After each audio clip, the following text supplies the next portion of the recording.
سلام بچه‌ها، خوبین؟ خوشین؟ سلامتی؟ امیدوارم حال دلتون خوب باشه. امروز اومدیم با آموزش ماست بورانی. از نظر من خوشمزه ترین مخلفات کنار غذای گیلانی‌ها ماست بورانیه.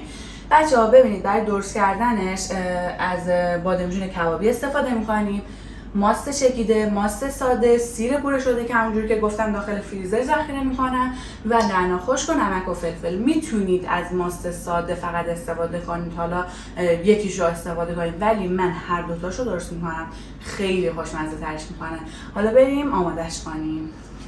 خب بچه‌ها، بادمجون رو میریزیم روی تخت گوشتمون کم کم و با چاقو یا ساتور گوشتگوب هر چی که خودتون راحت ترین بادمجونتون رو له میکنید.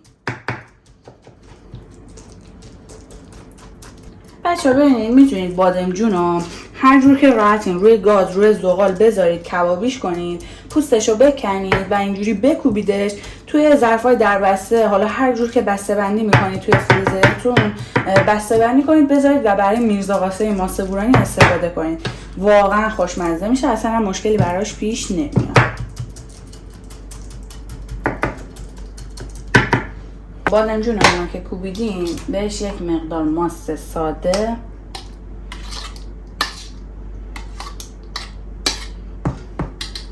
و یه مقداری هم ماست چکیده اضافه میکنیم. همش میزنیم، اگه دیدیم کم بود بازم بهش اضافه میکنیم.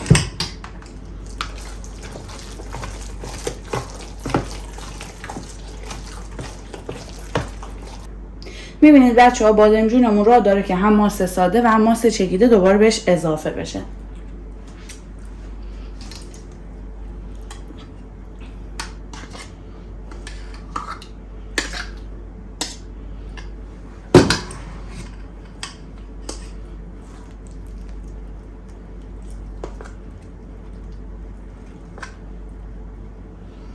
دوباره همش میزنیم.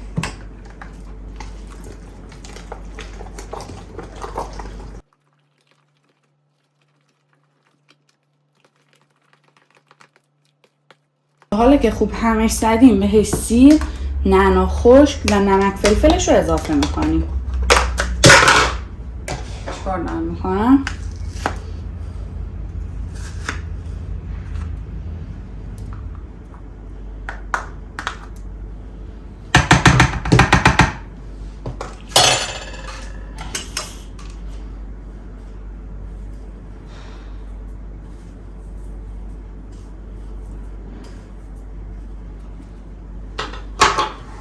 و نمک و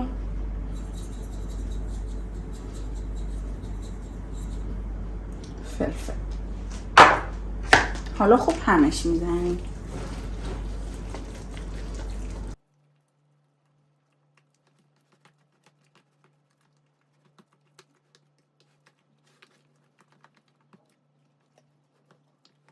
ببینیم نمکش، فلفل یا سیرش به اندازه هستش یا نه.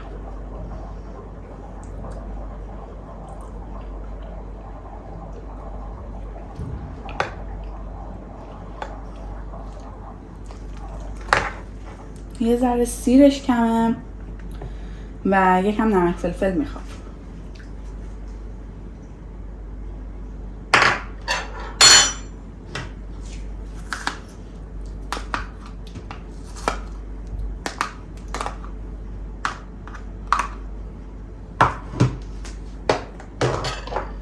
یک مقدارم نمک و فلفل.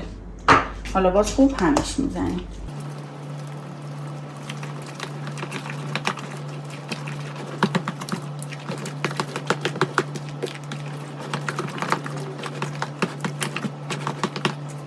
خب بچه ها، ماست بورانیمون که قشنگ هم زدیم مخلوط کردیم، یه دور دیگه برای آخرین بار تستش میکنیم ببینیم که اندازه فلفل، نمک، سیرش به اندازه هست یا بازم نیاز داره. ولی فکر کنم دیگه کافی باشه این سری.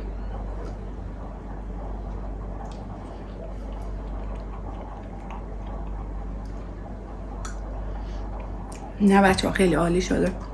حالا توی ظرف میذاریم توی یخچال یک ساعتی بمونه تا یه ذره خنک بشه و بعد میلش کنیم. خب خب بچه‌ها من ماسه بورانی رو ریختم توی ظرفی. بر تزیینش از نعنا خشک و گل استفاده میکنم. شما از هر چیزی که دوست دارید میتونید استفاده کنید.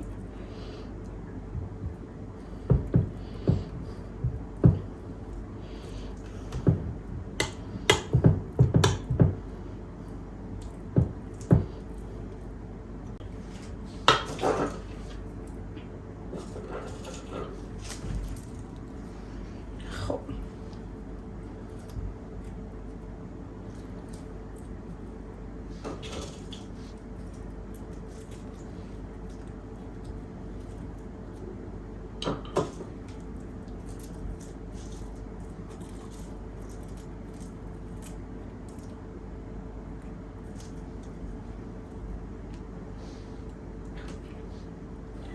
از نعنا خشک استفاده میکنم.